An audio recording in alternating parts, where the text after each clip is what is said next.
आई वडिलांसोबत असेच वागा मित्रांनो. माणसाचं आयुष्य कितीही मोठं असलं, कितीही यशस्वी झालो, तरी एक नातं असं असतं की जे जन्मापासून मृत्यूपर्यंत कधी बदलत नाही. ते म्हणजे आईवडिलांचं नातं. त्यांनी आपल्याला जन्म दिला, वाढवलं, शिकवलं, सांभाळलं.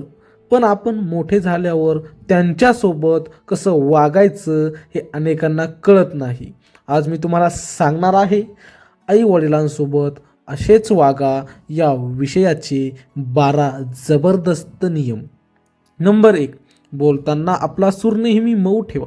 आईवडिलांशी बोलताना शब्दापेक्षा सूर महत्त्वाचा असतो. कधीही चीड, ताण, कठोरपणा आणू नका. शांत, गोड आणि नम्र सूर वापरा. त्यांना तुमचा आवाज ऐकूनच प्रेम जाणवतं आणि तुमच्यावरचा विश्वास वाढतो.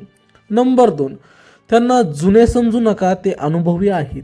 आपल्याला वाटतं त्यांचं विचार जुने आहेत, पण त्यांच्या आयुष्यातील अनुभव तुमच्या संपूर्ण आयुष्यापेक्षा मोठे आहेत. ते जे सांगतात त्यात नेहमी तुमचं भलं लपलेलं असतं. त्यांचे सल्ले कमी लेखू नका.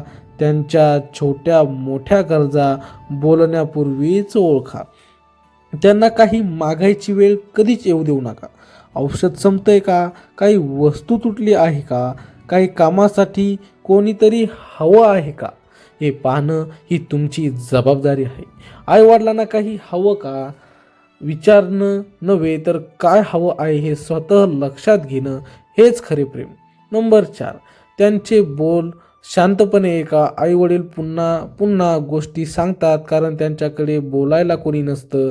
ते काहीतरी सांगत असतील तर मोबाईल बाजूला ठेवा, त्यांच्याकडे बघा आणि नीट ऐका. ते तुम्हाला माझं मूल अजूनही माझ्यासोबत आहे असं मनापासून मानतील.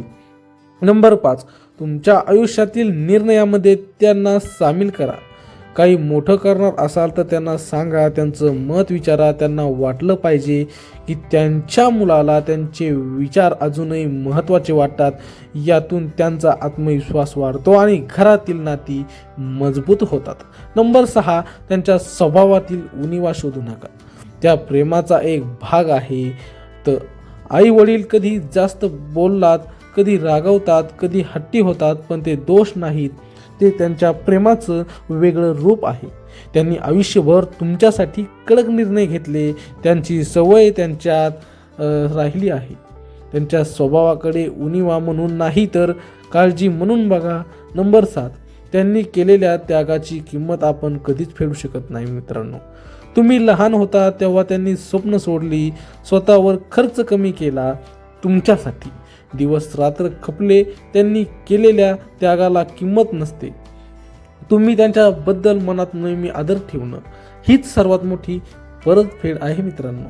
नंबर 8, त्यांच्या वृद्धापणाला ओझं नव्हे, पुण्य समजा. आई वडिलांना सांभाळणं म्हणजे ओझं नाही, हा तुमचा भाग्याचा काळ असतो मित्रांनो.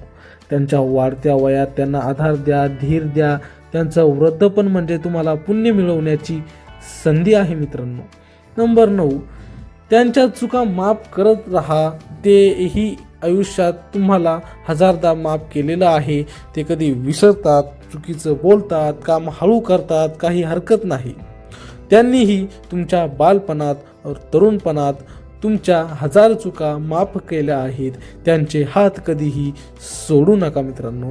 नंबर 10, त्यांना तुमच्यात सुरक्षितता जाणवली पाहिजे. आईवडील लहान मुलांसारखे होतात. त्यांना वाटलं पाहिजे की तुम्ही त्यांच्याकडे दुर्लक्ष करणार नाही, त्यांच्यावर चिडणार नाही, त्यांना कधीही एकटे सोडणार नाही. तुमचं वागणं त्यांच्या मनाला शांतता देणार असलं पाहिजे. नंबर 11 मित्रांनो, रोज त्यांना प्रेम जाणू द्या. फार मोठं काही करायची गरज नाही. आई कशी आहेस? बाबा तुमच्यामुळे आम्ही आहोत. तुमची तब्येत ठीक आहे का? हे छोटे छोटे शब्द त्यांच्यासाठी अमृतासारखे असतात मित्रांनो. रोज प्रेम जाणू द्या. नंबर 12, आईवडिलांचं समाधान म्हणजे तुमचं भाग्य मित्रांनो. त्यांना रडू नका, दुखवू नका. त्यांना खुश ठेवणं म्हणजे आयुष्यातील सगळ्यात मोठं पुण्य. त्यांच्या आशीर्वादापेक्षा मोठी शक्ती जगात नाही. तर मित्रांनो, एकच सत्य लक्षात ठेवा, आईवडील म्हणजे देवाचं घरातलं जिवंत रूप आहे. त्यांचं समाधान म्हणजे तुमचं सुख, त्यांचं आरोग्य म्हणजे भाग्य आणि त्यांचं हसू म्हणजे तुमच्या आयुष्याचं यश मित्रांनो. असेच आमचे नवनवीन व्हिडिओ पाहण्यासाठी चॅनलला मात्र सबस्क्राईब नक्की करा.